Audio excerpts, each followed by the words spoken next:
Ang buhay ng isang OFW ay hindi madali. Yes po, hindi madali.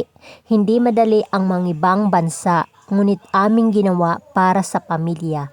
Lahat ay gagawin, buhay man ang itaya. Maibigay lang ang pangangailangan. Mahirap maging isang OFW. Akala nyo lang madali dahil gawaing bahay lang ito. Ngunit hindi nyo alam, homesick ang matinding kalaban naming mga OFW. Minsan pa nga kapag hindi pinalad sariling amo ang kalaban mo, sumugal na kami para sa inyong kinabukasan.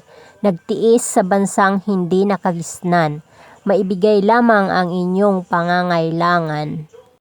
At sa pagsapit ng dilim, matay lumuluha sapagkat kayo'y biglang maaalala. Sagot na may okay lang kapag kayo'y nangungumusta. Sa likod nito'y lungkot na sa inyo'y di pinapahalata.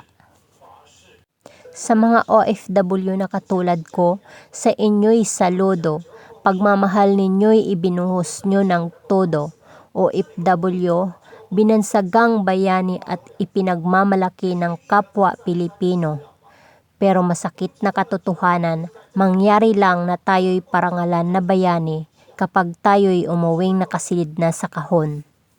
Yan ang mapait na katotohanan sa ating mga OFW. Kaya munting kahilingan para sa pamilya ng mga OFW sa Pinas, ang pagmamahal nyo'y ipadama. Yan lang sapat na para maramdaman naming bayani kami sa aming mga sariling pamilya.